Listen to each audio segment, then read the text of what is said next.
Yo everybody, I'm Bobby Chatterton, Curated expert. I've been fortunate to help hundreds of customers dial in the perfect snowboard for them. Today, I had the privilege of riding the K2 instrument. Just so you guys know, we are not sponsored or affiliated with any brands. All these reviews and opinions you're seeing are completely unbiased. If you like what you're seeing through Curated, click that subscribe button or gently just brush against it. My overall impressions of this board, stoke. Like stoke levels were kind of through the roof. The instruments obviously got a lot of hype around it. Caters to a very wide subset of riders with a wider profile. It's somewhat volume shifted. That wide profile will keep you afloat. If you have a size 11 plus boot, it's also gonna prevent some toe and heel drag if you're going to lay some gnarly carves, which this board just happens to excel at on groomers. So carving on this board was an absolute blast. It's got 10 millimeters of taper. It's a directional camber profile and a 7 out of 10 flex, so it's very responsive and poppy. As soon as you give it some input, it's gonna respond.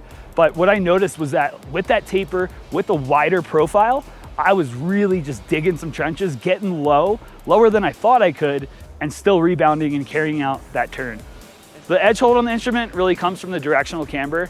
Your stance is gonna be set back, so you're essentially right on top of that camber zone. As soon as you engage those points of contact that are a bit lower, since you have an extended nose, it's biting, you're locked in, and you're gonna feel really, really good when you're laying some trench deep carves.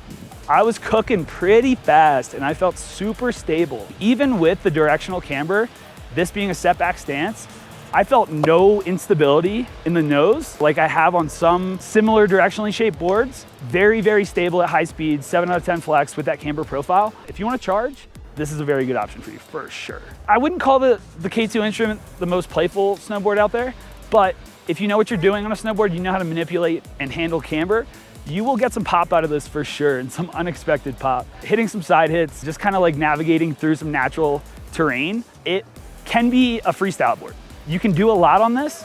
I would say the only real place that this board isn't gonna excel is gonna be through the serious jib line. Throw this through the jump line, you're gonna have a blast. You're gonna feel so stable on landings. Riding switch on the instrument is doable. You know, you don't have the most tail down here, but don't be afraid to get switch on this guy. It's a little intimidating to look down and not see much there.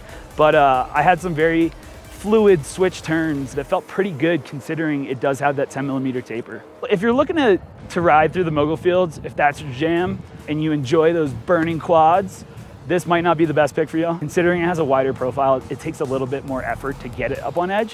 When you're in those mogul fields, making those quick toe to heel transitions, you're gonna feel a bit of delay on this here.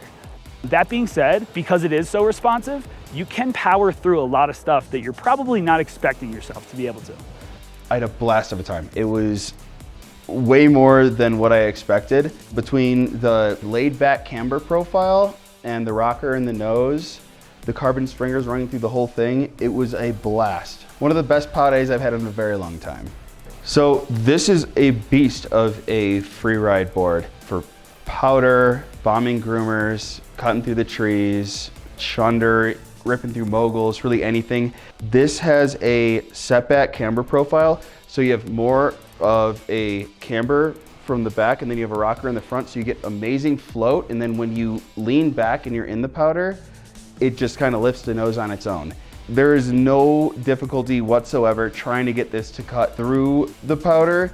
You don't even need to think about lifting up the front end on this. The carbon stringers that run through the whole thing, there's 10 of them, and then there's carbon rods in the front and the rear that make it super stable and crazy snappy. It's a demanding setup, but that power is really, really well placed, and it makes it available across the entire board and anywhere on the mountain. This thing is a blast. I had more fun on this than I thought I would because I'm not a big K2 fan, but this changed my mind, and I think I'm picking up an instrument very soon.